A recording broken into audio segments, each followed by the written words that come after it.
Hello, and welcome to our second session of our outreach course in the UU Leadership Institute. I'm Sarah Gibb-Millspa. I'm Carrie McDonald. And we're back to talk to you about user experience and relationships and how we cultivate experiences and relationships in our outreach, online and in person. So based on what you have read and watched to prepare for this session, you're probably thinking a lot about what is the experience like of your congregation, both the experience of it online and the experience of it in person. And because we're focusing on outreach here, we're focusing on the experience of the people who you have yet to reach. There is also the experience of the people who are already there, and that matters a great deal. When we're talking about relationship, we're talking about all kinds of relationships with congregations. Sometimes we can get stuck in thinking about visitor, member, non-member, but there's actually a whole spectrum of relationships that we seek to cultivate in our congregations. And Carrie will share with us some of his findings on this phenomenon. Yeah, absolutely. Now, last week we talked about how outreach is not about marketing, which is kind of one-way communication, but it's about building that relationship. So we know that good relationships, of course, start with listening. And last week, for our first module, we talked about listening in the big sense, listening to the trends that are going on, listening to how religion is changing.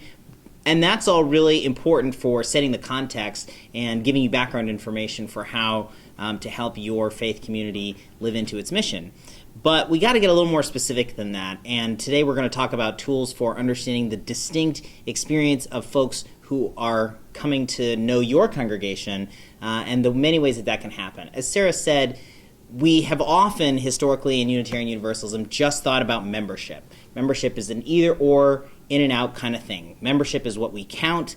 A congregational member typically means, basically, you signed the book, you show up for church on Sunday, and you gave an annual pledge.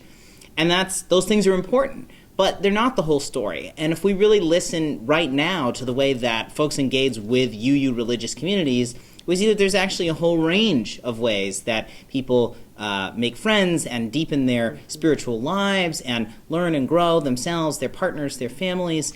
And so that's the basis of the spectrum of relationship. It's not saying that membership isn't important. It's saying there are other stages of relationship that are really important to notice too.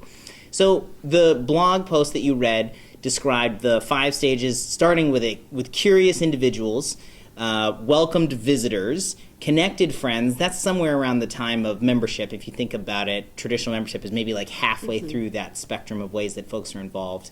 Engaged participants, folks who are doing a little more, and then integrated leaders who are, the 15-20% who are really invested in a faith community and they're serving on committees and teams and helping make the whole thing run.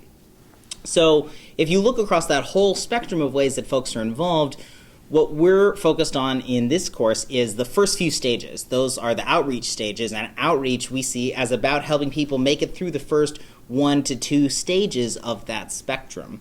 It's funny that the way that I started talking about this was that my job doing outreach met up with some folks from the UU Association of Membership Professionals. And their job is basically the same thing, except they start at that membership point, and then they go deeper into the spectrum.